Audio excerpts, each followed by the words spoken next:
घेत राहू। तुर्तास धन्यवाद दिलेल्या माहितीसाठी।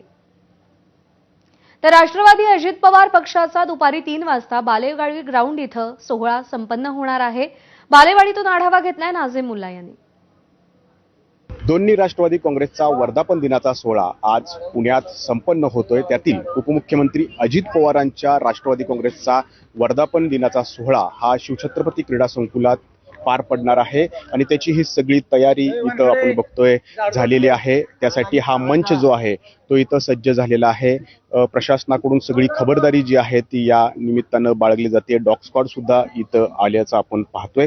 इथं किमान 7 ते 8 रांगा ज्या आहेत त्या आपण या ठिकाणी पाहू शकतो। या रांगांमध्ये पहिली रांग जी आहे ते या पक्षाचे अध्यक्ष आणि उपमुख्यमंत्री अजित पवार यांच्यासह प्रदेशाध्यक्ष सुनील तटकरे, प्रफुल्ल पटेल यासह जे मंत्री आहेत त्यांच्यासाठी आहे आणि या मागच्या ज्या रांगा आहेत त्या सगळ्या राज्यातील आमदार असतील, वेगवेगळे पदाधिकारी जे आहेत त्यांच्यासाठी ह्या रांगा ज्या आहेत त्या ठिकाणी आसनस्थ करण्यात आलेल्या आहेत। आणि याच्याच समोर जे हे आपण बैठक व्यवस्था जी आहे ती पाहतोय ते राज्याच्या कानाकोपऱ्यातून जो यांचा समर्थक या ठिकाणी येणार आहे, कार्यकर्ते या ठिकाणी येणार आहेत त्यांच्यासाठी ही सगळी व्यवस्था करण्यात आलेली आहे। आणि याच मंचावरून अजित पवार नेमकं काय आदेश देतात, कारण स्थानिक स्वराज्य संस्थांच्या निवडणुका आता येऊ घातलेल्या आहेत आणि यामध्ये एक प्रकर्षाने जाणवते की हे पिंक कलर आपण बघू शकतो की पिंक कार्पेट या ठिकाणी सगळं सर्वत्र आपल्याला पाहायला मिळतं। इतकंच काय तर जो मंच उभारण्यात आलेला आहे या मंचाची बॅकग्राऊंड सुद्धा पिंकच आहेत। खरं तर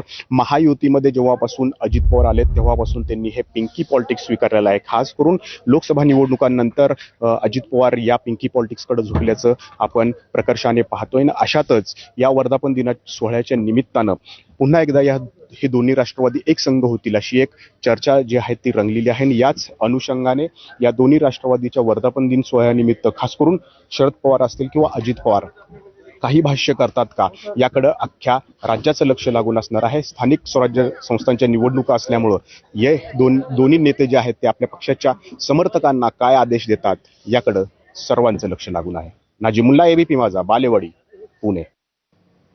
आणि या सगळ्या घडामोडींवर आपलं लक्ष असेल। तुर्तास बुलेटिनमध्ये एक छोटासा ब्रेक पाहत रहा। नमस्कार महाराष्ट्र।